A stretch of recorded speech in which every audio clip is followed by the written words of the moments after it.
We were talking about standards, and ASHRAE is all about understanding and recognizing that technology is changing, the world is changing, our indoor environments are changing, how we use those indoor environments are changing. So these standards aren't static.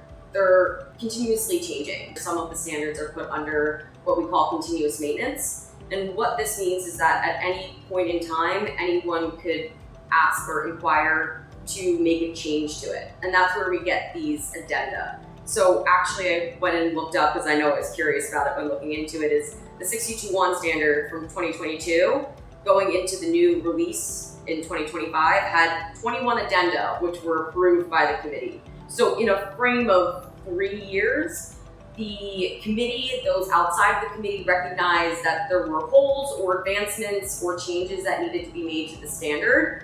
And not only were they brought to the attention of the committee, but they were also approved through the entire process such that they were adopted into the standard language itself. These changes weren't just in one section, they were kind of broad, there was additions, but what that means is that we're constantly looking for innovation and creativity and making sure that our standards are keeping up with what our reality is in the day-to-day. This now brings me to another acronym, which is ANSI.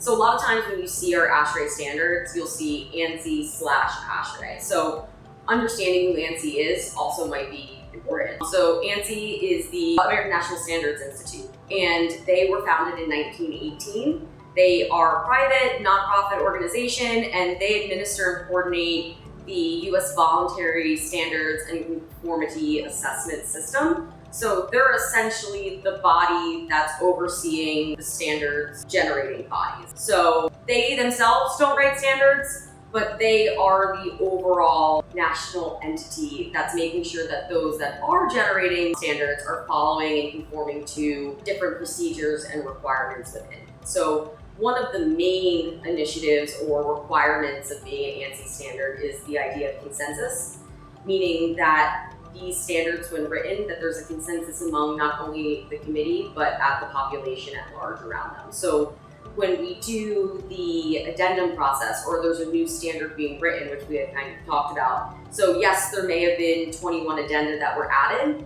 but it's totally possible that there were significantly more that were put in through the process as comments, and either haven't yet been addressed or are still in the process of being talked about and adapted by the committee at large. But ANSI essentially just makes sure that there's openness, balance, consensus, and due process to adhere to this kind of neutral oversight. So not to give these standard bodies any ability to stray too far from what the efforts and initiatives of the whole body are.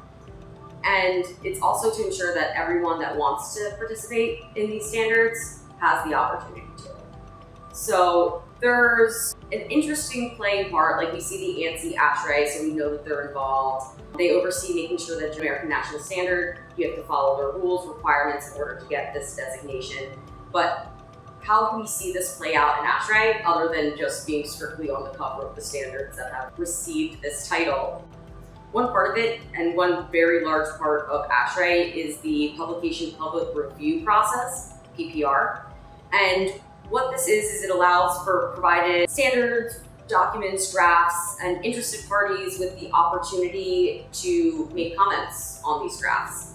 So essentially what it is, let's say someone puts in a comment, the committee takes a look at the comment, says that there's something missing within the standard that should be addressed. This comment is reviewed. It might be turned into a continuous maintenance proposal, a CMP, and drafted such that there's now a draft addenda that is being proposed by the committee at large. This is then posted online to their online database, the OSR, which is all of the draft publications, addenda standards, which are available for PPR. Anyone can access them to review them, 45-day window reviews or 30-day window reviews, and you can make comments on them. As this period is closed, those comments are then taken to the committee. The committee then needs to respond to them such that all of the commenters are addressed in any way. And that really at its core is how you see the ANSI requirements being played out at ASHRAE. So in order to get that ANSI designation, you need to have this process of openness and diversity of thought so everyone has an opportunity to be a part, even if you're not in the room or a voting member on the committee. The overall requirements and goal of this is that everyone has the opportunity to express an opinion or a basis, to have that position considered, and to appeal if they don't believe that it has been. So even though there's 2 annual meetings at ASHRAE and there's committee members that meet and there's voting members that vote on these drafts such that it gets to PPR, anyone can still have their voice heard and that their opinion, their inputs, their considerations are also considered.